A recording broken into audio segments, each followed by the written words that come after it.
লজ্জা শরম নেই তো, লোকে কি বলবে এই ধরনের কাজ করবে?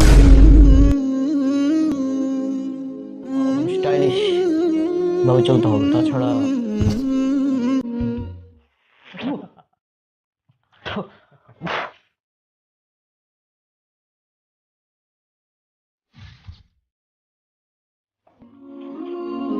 Oh, yeah.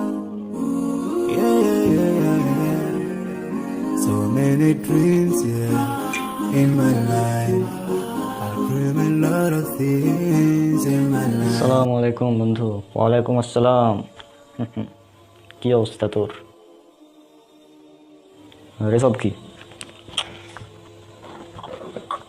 ও এগুলা এগুলোর একটা কাজ আছে, তুই বুঝবি। আচ্ছা বল, তুই কি বলছিলি?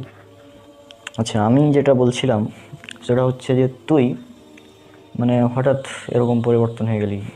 আগে কত স্টাইলিশ ছিলি, তাই না? আমাদের সাথে কত ঘুরতি, স্টাইলস, তোর মতন স্টাইলিশ ম্যান হঠাৎ করে হুজুর কেউ হয়ে গেল। আমার তো এটা ভেবেই অবাক। তো বয়স মাত্র অল্প, এই কেবল অনার্স প্রথম বর্ষেতে উঠলি। হ্যাঁ, আর আমি দেখছি তো তুই 3 বছর থেকে পরিবর্তন হয়ে গেছিস। এই যখন ইন্টার ফার্স্ট ইয়ারেতে উঠলি তখন থেকে দেখছি তুই পরিবর্তন হয়ে গেলি। কেন? আমি তো কিছু বুঝছি না। হ্যাঁ, আর এভাবে এ বয়সে দাঁড়িয়ে রেখে দিয়েছিস, লোকে কি বলবে একবার চিন্তা কর। আরে আজীব ব্যাপার, তুই এটা কি করছিস? শরবত খাবি নাকি? তুই এই বয়স থেকেই, এখন তো বয়স কম তোর, অল্প, এই বয়স থেকেই নামাজি হয়ে গেছিস, নামাজ পড়তে আসিস। আমাকে দেখ, আমি শুধু জুম্মার দিন নামাজে যাই। হ্যাঁ, আর বাকি সব নামাজের আমার কোনো প্রয়োজন হয় না পড়ার। তারপর ধর এই তুই বিয়ে করতে চাইছিস, তুই অল্প বয়স। এইটা শুনে তো আমি ধর মানে 10 মিনিট হেসেছিলাম যখন প্রথমবার শুনলাম। মানে তুই কি, তোর মতন না, মানে লজ্জা শরম নেই তো, লোকে কি বলবে এই ধরনের কাজ করলে? হ্যাঁ, আমি তো নিজেই অবাক যে আমার বন্ধু এরকম হয়ে গেল। আরে আমার গার্লফ্রেন্ডের অভাব নেই, অসংখ্য গার্লফ্রেন্ড, বুঝছো? এই ধরো, তুই জানিস তো গার্লফ্রেন্ডের সাথে তো মাঝে মাঝে হয়, অনেক কিছু করা যায়। কি বলবি বল? তো বিয়ে করার কি প্রয়োজন? আরে বল, এই বয়স এনজয় করবি, ফুর্তি করবি, মেয়ে নিয়ে ঘুরবি, লাইফ এনজয় করার, তাই না? আর বিয়ে করতে চাইলে লোকে কি বলবে? সমাজের কথা একবার চিন্তা কর, সমাজ কি বলবে, লোকে কি বলবে, এই কথা চিন্তা করো তো একটু স্টাইলিশ ভাবে চলতে পারিস নাকি? এবার খ্যাত হুজুরের মতন হয়ে চললে তো লোকে অনেক কিছু বলবে, তাই না? দেখ, আমি তো একটা কথা বলি, এটা যুগ হচ্ছে মডার্ন যুগ। এই যুগে এসব হুজুর টুজুর চলে না। হ্যাঁ, এই যুগে তোর আমার মতন স্টাইলিশ ভাবে চলতে হবে, তাছাড়া সমাজে কোনো মূল্য নাই। মানুষের লোকে হুজুর হয়ে যদি এখন চলি, লোকে কি বলবে, তাই না? আরে তুই কোনো কথা বলছিস না কেন? আমি তো বুঝছি না, এটা কি করছিস তুই? শরবত? কি এটা? ওকে, তোমার কথা শেষ হলে অনেক কথা বলে ফেলেছি, এখন একটু কি এটা? নাও পানি খাও। দেখাই কি এমন জিনিস? পানি তো, আচ্ছা ঠিক আছে।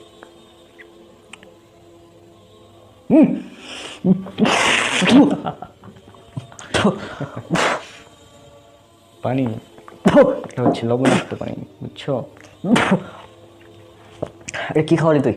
বুঝলি ব্যাপারটা? হ্যাঁ, তুই যখন বললি যে আমি কেন এই বয়সে দাঁড়িয়ে রাখছি, এই বয়সে দাঁড়িয়ে রাখলে লোকে কি বলবে, তখন আমি 1 চামচ লবণ মিশালাম পানির সাথে। তারপরে যখন বললি যে কেন আমি এই বয়সে এত ধার্মিক হয়ে গেলাম, লোকে কি বলবে, মানুষ কি বলবে, যখন এটা বললি তখন আমি আর 1 চামচ লবণ মিশালাম। মানে তুই জয়টার কথা বলেছিস, আমি তারপরে জাস্ট কোনো কথা না বলে শুধু 1 চামচ করে লবণ মিশিয়েছি। এই পানিটা হচ্ছে আমাদের জীবন, আমাদের জীবন, আমাদের লাইফ, পুরোটা লাইফ আমাদের। এখন এই পানি, আমাদের লাইফ যদি আমরা ভালোভাবে কাটাতে চাই তাহলে এভাবেই আমাকে স্বচ্ছ থাকতে হবে। প্রথমে পানিটা স্বচ্ছ ছিল, ফ্রেশ ছিল, কিন্তু যখনই আমি আমার জীবনে পানির মধ্যে আমি যখন লবণ মিশালাম, এই লবণগুলো হলো মানুষের লোকে কি বলবে, এই কথাটা হচ্ছে লবণ। লোকে কি বলবে, এটা করলে লোকে কি বলবে, এভাবে চললে লোকে কি বলবে, এটা করলে লোকে কি বলবে। এই যখনই তুমি নিয়ে আসছো লোকে কি বলবে, তখনই তোমার জীবন আস্তে আস্তে ধ্বংস হয়ে যাবে। তুমি যখনই চিন্তা করবা লোকে কি বলবে এই কাজটা করলে, তোমার জীবন শেষ। আর কোনোদিনই তুমি উন্নতি করতে পারবে না, এবং এভাবেই তোমাকে মানে কষ্ট জীবন পার করতে হবে। লোকে কি বলবে, এই কারণে আমি এটা করবো না।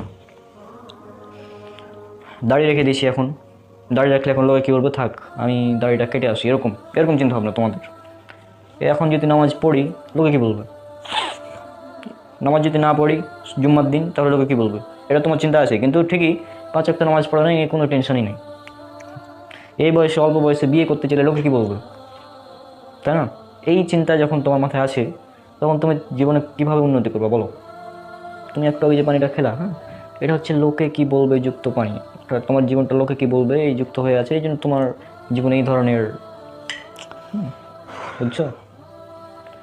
আচ্ছা, এবার একটু ফ্রেশ ওয়াটার নেওয়া যাক, অর্থাৎ ফ্রেশ জীবন, লোকে কি বলবে কোনো চিন্তা নাই, এরকম একটা জীবন যদি লাইফ একদম ফ্রেশ।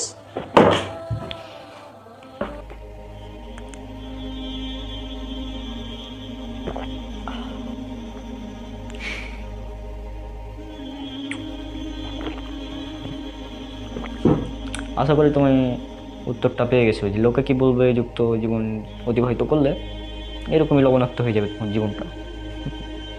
তাই জীবনে কখনো চিন্তা করবে না লোকে কি বলবে, এই চিন্তা কখনোই করবে না।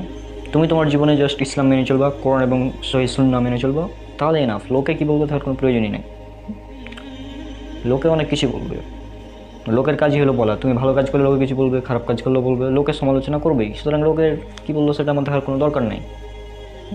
আমি কোরআন সুন্নাহ অনুযায়ী জীবনযাপন করবো, এখন লোকে কি বললো না বললো সেটা আমার দেখার কোনো প্রয়োজনই নাই। বুঝেছ? সত্যি তো? তাহলে বুঝলাম লোকে কি বলবে এই কথা কখনোই চিন্তা করা যাবে না, আমাদের ইসলাম মেনে চলতে হবে। আসলে আমি অনেক ভুলের পথে ছিলাম। ধন্যবাদ বন্ধু তোমাকে।